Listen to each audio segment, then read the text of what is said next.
This here is the movement of a Sessions mantle clock. There you can see the Sessions Clock Company of Forestville, Connecticut. Count wheel striking.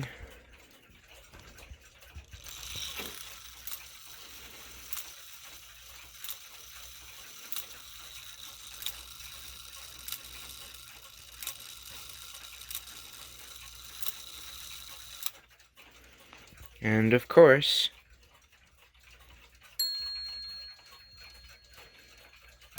don't know why this clip recorded vertically, but nonetheless, I'm showing the anchor escapement in this movement.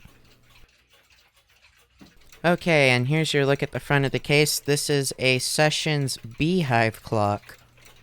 There's a slight scuff at the very top there. And overall, the finish is rather dull, but I could probably brighten it up if I really wanted to. However, it's not a huge concern for me because it's not like I'm selling these or anything right now. Here I just want to show you how to open a bezel. There's a little hole for your fingernail to go into, and then you use your fingernail to pull the bezel open. As you can see, the dial is a bit cracked, but that's to be expected with age, and I think it adds character to it, so I'm not going to be trying to replace it.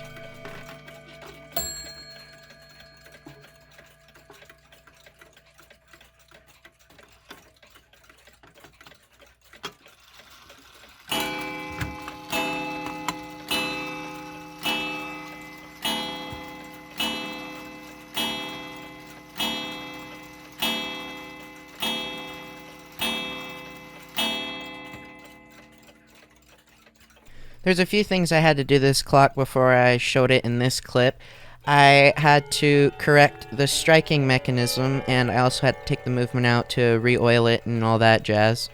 We'll get to that shortly though. I just want to show you some close-up attention to detail here. You have your fast and your slow thing. You put the small end of the key into that to adjust how fast and slow the clock goes. You got your Sessions Clock Company, Forestville, Connecticut, United States there at the bottom of the dial.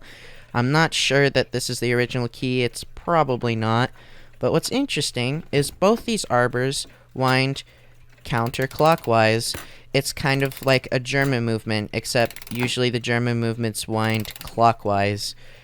Both arbors wind counterclockwise, which I found rather interesting. As you may see here, I tried to turn it clockwise, but that's not the direction you wind it. I'm just so used to American clocks being turned clockwise on one arbor and counterclockwise on the other. It was a bit unusual. Okay, and with that all out of the way, I want to show you the work that I was doing on it. Okay, and now that oiling's all done, let me show you the pendulum that they supplied. It's this one here. And let me show you the pendulum that I happen to have for it.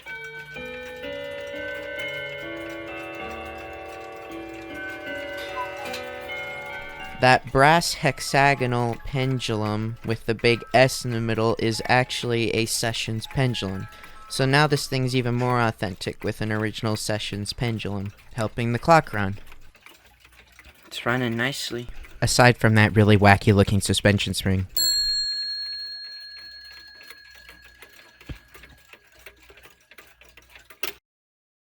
Okay, if you're an experienced clock enthusiast, you might have just noticed that this clock did not go into the proper warning.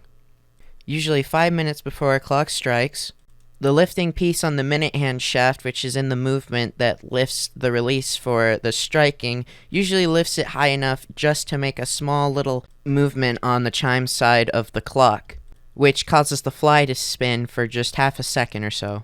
Now, I'm aware at the time that it was not doing this, and in fact it was so bad that it would stop the clock from striking. I'll show you the proper way that this is actually supposed to work. I had to bend the piece of metal that helps release the striking mechanism that's inside and is moved by the minute hand shaft bump. I think I've finally got this working properly.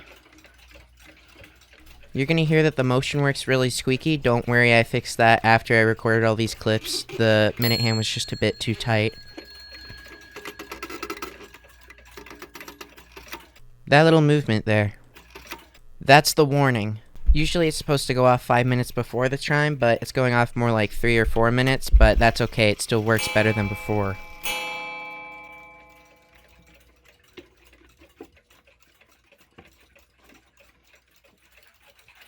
Here's my nice little American family.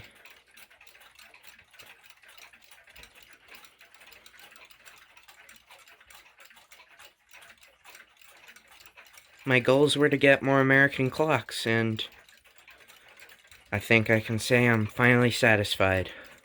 This next bit might be hard for clock people to watch. There's something very important that you have to be willing to do when you get into this hobby, and it's called admitting mistakes. So what you're about to see is an outtake where I nearly broke the minute hand. Learn from my mistakes. This may not be for the faint of heart. Well, that's not good. Okay. So rule of thumb. Just so you, don't do that, okay? Grab like this. And again, just to reassure you that squeaking and how stiff the motion work is because I had the hand nut too tight, and I fixed that after I recorded everything, so please don't freak out. I would guesstimate that this sessions was probably made in around 1910, maybe 1915, maybe that year range. That's just my personal guess. It's probably far from accurate, so take it with a grain of salt. But nonetheless, I really hope you enjoyed, and I'm probably going to make another clock collection update because this session's Beehive clock is probably going to be the last one that I can obtain for a while unless I happen to get one for free or for some, ridiculously low price. So thanks for watching, leave a like if you enjoyed, and I hope you liked my collection.